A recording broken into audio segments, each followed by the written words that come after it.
one number is 3 less than 5 times another, find the numbers if their sum is 63. At ito ay pang 11 na yata sa isa sa mga questions na nandito na sinisend sa isa sa ating mga followers sa FB page na ito.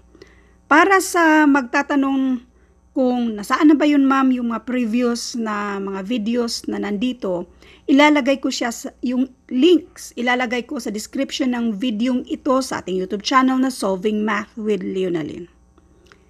Now, bigyan ko kayo ng dalawang ways sa pag-solve nito. Solution number 1, ganito lang siya kadali.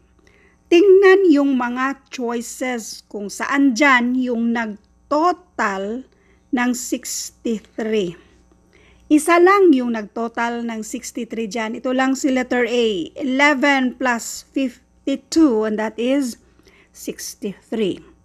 Kapag lahat ay nag-total ng 63, dito tayo sa solution number 2. Ito yung algebraic way sa pag-solve nito. So, meron tayong dalawang mga numbers. Let A para sa isa na number, tapos yung isa naman ay B. Kung i-add daw natin yan, ang total ay 63. Kapag sinabing 3 less than, that means minus 3. 5 times another, bali 5 times sa isa na number. Example, ito yung isa na number, si letter A. 5 times daw dyan sa letter A, 5 times sa A, minusan natin ng 3.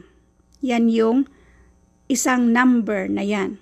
Tapos, yung total daw nito ay 63. So, ito na yung equation sa problem na ito. Pwede na natin itong isolve. Na wala naman tayong masolve dito sa loob ng parentheses, so i-delete na natin yan siya. Itong minus 3, since pang minus siya dyan, kapag matransfer sa kabila, pang-add na siya dito. In other words kasi, mag-add tayo ng 3 to both sides para makancel si 3 dyan. Nandun na siya sa kabila. Kaya, pang-add na siya dito sa 63. Now, 63 plus 3, and this is 66. Next, A plus 5A, this is 6A. Ma'am, bakit naging 6A? Lahat ng mga variables kapag walang nakasulat na coefficient o yung number ba before sa letter na yan, ibig sabihin yan or automatic na 1 yung nandyan. Kaya isang A plus 5A, that is equal to 6A. Next, para makuha natin yung value ni A, since itong si 6 ay pang-multiply dyan, pang-divide na yan sa kabila. In other words, nag-divide tayo ng 6 to both sides para makancel yan siya. Si A na lang ang natira. Now, A equals 66 divided by 6, and this is 11. Magsasayang pa ba tayo ng oras kung nasa choices ay isa lang yung merong 11, yan na yung sagot. Pero ipagpatuloy lang natin. Ito yung gamitin natin. 11 ang value ni A. So, this is 11. So, hanapin natin yung value ni B. So, since si 11 ay positive, kapag matransfer sa kabila, pang minus na siya sa 63. Now, B equals 63 minus 11, and that is 52. Isa pa, itong 3 less than 5 times the other. So, dito tayo sa B, which is equal to 5 times sa A minus 3.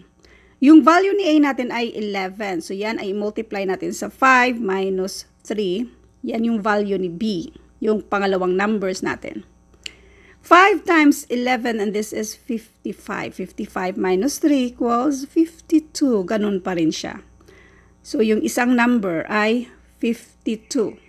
So, pareho lang ding 52. So, anyway, ang sagot dito ay itong letter A. Paalala lang ha, when it comes to mathematics, never memorize the answers because that will never help you. Kundi yung paraan kung paano natin ito sinagutan. Ang kadalasan pa namang problema sa karamihan ay kung paano gawan ng equation yung mga word problems na ito. So, sana kabisaduhin nyo yan. And all I hope, mayroon kayong natutunan sa video ito. Thank you and God bless.